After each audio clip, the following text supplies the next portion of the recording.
Hey, what is up guys, welcome back to the channel and welcome back to Forza Motorsport. Now in today's video, after putting a fair few hours into this game, I'm going to bring you 5 things I actually dislike about this game, meaning that we're going to get the negativity out the way early on and move into the positive in a few more days in 5 things that I actually really do love about this game. Now, yeah, for sure it has its fair share of problems, and I'm going to highlight the main 5 frustrating ones that I've come across whilst playing this game. Number 1, PC port.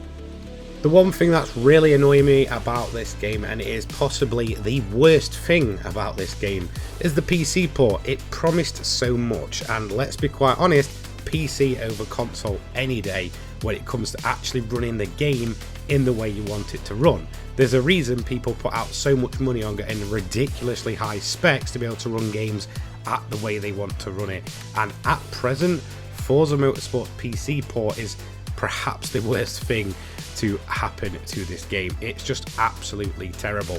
Now, my first experience with Forza Motorsport itself was actually spending 3 hours trying to set up the PC port.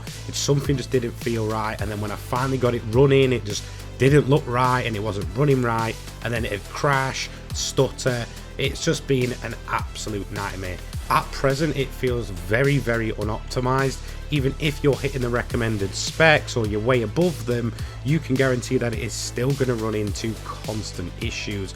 Hopefully this can be fixed down the line, and hopefully they do it sooner rather than later, but at present the entire worst thing about Forza Motorsport is definitely the PC port. But again, this can be quite easily fixed in the future. Number 2, the XP system. Now this seems to be another thing that's people really kind of not happy about, and on one hand I agree, on the other I disagree, and I'll kind of talk about that in a couple of days time. The XP system itself, each car is individually leveled up to 50 levels. Even if you get a duplicate, you will still have to re-level that car even if you already have one max level.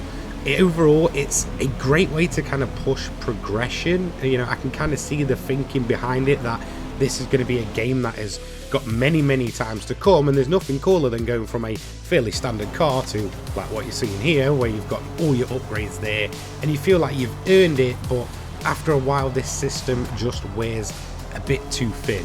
It really does get quite repetitive, and that is going to, I feel, lead many people to just go down the AFK route of just letting the game auto drive, leaving it on in the background, and then coming back 3 hours later to a max level car, meaning that the sort of reward that you're supposed to get from this system is completely taken away anyway. So on one hand I absolutely love it because it is rewarding progression, but on the other hand it is just that overkill that it just doesn't seem to work quite right. As well as on top of that, the fact is it's basically based on time, meaning that no matter how good you drive, although you know there may be the opportunity to get a little bit of bonus XP, you're still going to roughly level up at the exact same rate as someone that's just absolutely wiping themselves out and just wants to put in the 2.5 hours for that car. There's no real incentive to actually drive well. It's not really pushing you to progress with that car. A few changes here and there could make this a much more rewarding system, and maybe overall a better system by actually rewarding players a lot more for, I guess, overall better driving. Now let's move quickly on to number 3. This is going to be the AI. So the AI in Forza Motorsport, they're actually really good, which might sound a bit silly considering I'm saying this is something that I just outright don't like about the game. But there's a good reason for that. They're very hit and miss. They're almost either really good and you are constantly chasing them down, or you know, you're having a really good battle with them, but as soon as you overtake, the glaring issue comes in that, well, they just back out entirely. And I don't mean just slightly back out of a move or maybe go in behind and stop following you around for a few laps. They will literally back out to the point that as soon as you seem to have done an overtake, you will gap them for about 5 to 10 seconds at times, before all of a sudden after a couple of laps they might just pick up the pace before trying to get to challenging you. But usually at that point it's coming towards the end of the race and they're just not going to put in a challenge anyway. It's just really bizarre behavior with the AI, and it's really frustrating for very good racing. Like I said, when you're chasing and you're following the car in front and you're equally matched, it's really exciting. But as soon as you've overtaken, for at least the next couple of laps, that car's going to back out before eventually picking up the pace, at which point it's usually too late, meaning that even when they do start picking up the gap, it's just not really going to come down to the point where you're having a fantastic last lap battle, and it is a absolutely massive shame. Now, Forza Motorsport 7 was one of the least played games I actually played in the Forza series. It was probably the one that I just really couldn't take to, and I think I really kind of remember this being a bit of an issue then, but not to the glaring level that it's at currently. Like I said, and like you've probably seen from the background, you can have these amazing chasers, but you know as soon as you're overtaking that car's just going to go completely gone for a couple of laps, and well, the challenge is almost over.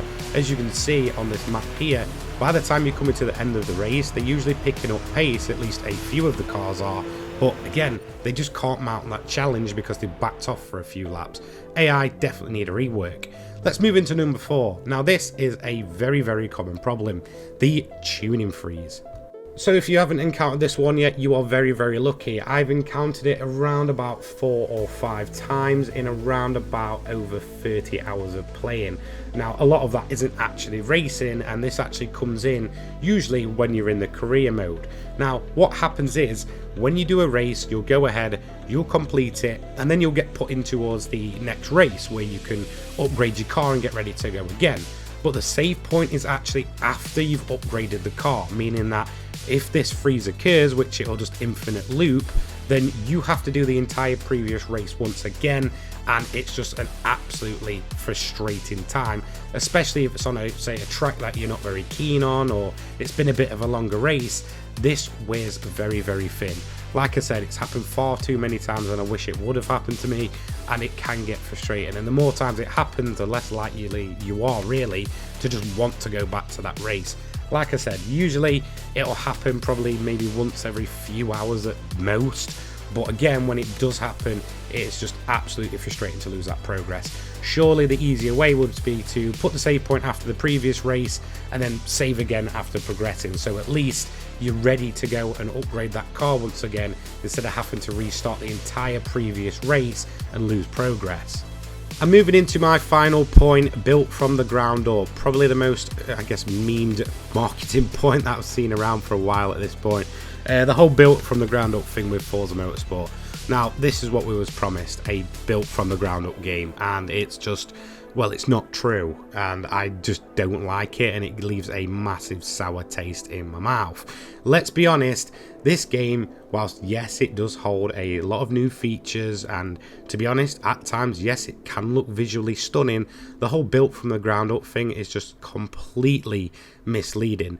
There is car models in this game that do look very, very bad, and there is a reason they were spread around like wildfire by fanboys to basically say, look, Forza Motorsport's terrible, which is not entirely true. Look, I can usually let things like this slide. In fact, it really doesn't faze me that much. Most of the time, I want good racing. I'm not always bothered about how good the car model looks, but some of these models are ported over from very, very early Forza games. Some models, like this SV15 you're seeing here in the background, is completely wrong. It always has been, so it's clearly not built from the ground up, and it is massively frustrating to go ahead and mislead in that way that all of this is going to be built from the ground up, when in reality it's not. They are still cars ported over from very, very early Forza games that have just been spruced up to look good and have never been changed yet. It just doesn't quite sit right with me, and it is a massive shame because for the most part this game can look very, very good. Some of these car models can look very, very good and very, very detailed. It's just not so great when you go and look around some of the dealerships, and some of these models just look, quite frankly, absolutely terrible, and you just feel like, well, what was all this built from the ground up thing really about? So there we have it. Those are the 5 things that I absolutely do not like about Forza Motorsport. I just wanted to get the criticisms out the way, and I'm going to be totally honest, whilst everybody else just seems to absolutely outright dislike this game, I'm having a lot of fun with it. I think as a racing game, it's solid, and I honestly think that most of these things that people are just not quite liking at the minute can be sorted out in the future. But look, they promised us a game that is a platform to build upon for many years to come, and I honestly think that Turn 10 will deliver that, especially over the long term. And I think most of these, points that I've made in this video will probably be gone inside a few months, or at least I hope anyway. And to be honest, I do like this game. Like I said, I'm going to do a top 5 things that I genuinely do really like about this game in the coming days, so be sure to subscribe to join me for that video as we continue looking at what Forza Motorsport has to offer. Thank you so much for watching. Don't forget to leave a like, comment and subscribe, and I will see you in the next one. Also, quick apology, I do currently have COVID, so if I do sound a little bit kind of under the weather and a little bit weird, yeah, apologies for that. I am, kind of going through stages of feeling okay enough to do a video and then just feeling like absolute rubbish. So apologies for that. Hopefully in a few days I'll just sound a little bit more back to myself. See you later. Take care, guys. Peace.